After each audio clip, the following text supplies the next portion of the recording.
তিনি ওখানে একটি ছোট চাকরি করতেন, বেশি বড় না, অথচ সবাই তাকে অত্যন্ত সম্মান করে শ্রদ্ধার সাথে খালা বলে ডাকতো, তাই না? সবাই খালা বলে ডাকতো তাকে। অর্থাৎ সে তার সেবা দিয়ে, সে তার আন্তরিকতা দিয়ে, সে তার মমত্ব দিয়ে সকল শিশু কিশোর শিক্ষার্থীদের তিনি খালায় পরিণত হয়েছিল। এই মানব দরদী মহিলাটি সে তার দায়িত্ব পালন করতে গিয়ে, ওই বাচ্চাদের বাঁচাতে গিয়ে, ওই বাচ্চাদেরকে ছেড়ে না এসে মানবতার যে দৃষ্টান্ত দেখিয়েছেন, আমি এটা বর্ণনা করারও উপযুক্ত কোনো শব্দ বা ভাষা পাচ্ছি না।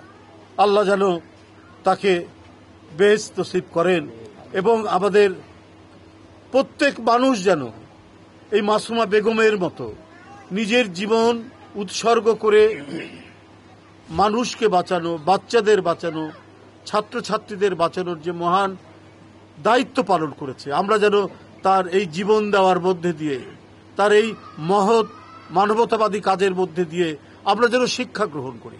আমরা সমাজে অনেকেই আমরা নিজেদের কিছু চাওয়া পাওয়া নিয়ে প্রতিনিয়ত আমরা কলহ করছি, একে অপরের বিরুদ্ধে আমরা কথা বলছি, সমালোচনা করছি।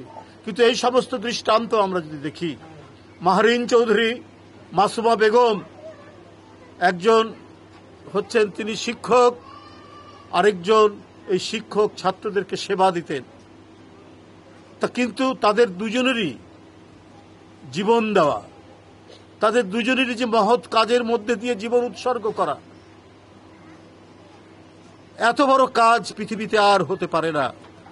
এই মাহরিন চৌধুরী এবং মাসুমা বেগমরা যে দৃষ্টান্ত রেখে গেছে, আমরা সবাই যেন সেই পথ অনুসরণ করতে পারি। তাহলে এই সমাজে হিংসা থাকবে না, বিদ্বেষ থাকবে না, কোনো দেশ থাকবে না, কোনো ধরনের পরশ্রীকাতরতা থাকবে না। আমরা প্রত্যেকেই একে অন্যের দুঃখে দুঃখী হব, একে অন্যের সুখে সুখী হব। এটাই হবে আমাদের জীবনের ব্রত। আমি আজকে কোনো রাজনৈতিক কথা বলতে চাইনি, তবুও আজকে আপনারা সকলে এখানে উপস্থিত রয়েছেন।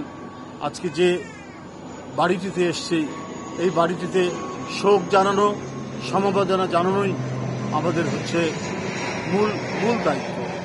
আমরা আমাদের দলের পক্ষ থেকে, বাংলাদেশ জাতীয়তাবাদী দলের পক্ষ থেকে, আমরা বিএনপি পরিবারের পক্ষ থেকে এবং আমাদের প্রিয় নেতা যিনি আমাদেরকে পাঠিয়েছেন, আমাদের বিএনপির ভারপ্রাপ্ত চেয়ারম্যানের পক্ষ থেকে, এবং যিনি হলেন আমাদের গণতন্ত্র পুনরুদ্ধার, আমাদের সংগ্রাম, আমাদের বিপ্লবের মূল যিনি প্রেরণা, আমাদের দেশনেত্রী বেগম খালেদা জিয়ার পক্ষ থেকে আমরা এই পরিবারকে সমবেদনা জানাচ্ছি, গভীর সহানুভূতি জানাচ্ছি। রুম্মন এখানে যে কথাটি বলেছে, তারা যেভাবে অঙ্গীকার ব্যক্ত করেছে, আমরা সবসময় এই পরিবারের পাশে থাকব।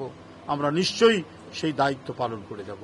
আমরা বিএনপি পরিবার, আমাদের দেশ নেতা দেশনায়ক তারেক রহমান ওই উদ্দেশ্যেই গঠন করেছে। বিএনপি একটি রাজনৈতিক দল, তারা অনেক কাজ করবে, কিন্তু বিএনপির পক্ষ থেকে একটি সংগঠন, যে সংগঠনটি সার্বক্ষণিকভাবে যারা অসুস্থ, যারা আহত, যে পরিবারগুলো ক্ষতিগ্রস্ত, যে পরিবারের সদস্যরা এই দেশে গণতন্ত্র ফেরাতে, এই দেশের মানুষের কল্যাণে জীবন দান করেছে, তাদের পাশে সার্বক্ষণিক থাকবে। এই জন্য আতিকুল ইসলাম রুম্মন এবং মুকসুদুল মোমেনিন মিথুনের নেতৃত্বে এই দলটি তিনি গঠন করেছেন, এই সংগঠনটি তৈরি করেছেন। রুম্মন মিথুনের নেতৃত্বে এরা দিন রাত্রি এই কাজগুলি করে যাচ্ছেন সারা দেশে, শুধু ঢাকায় নয়।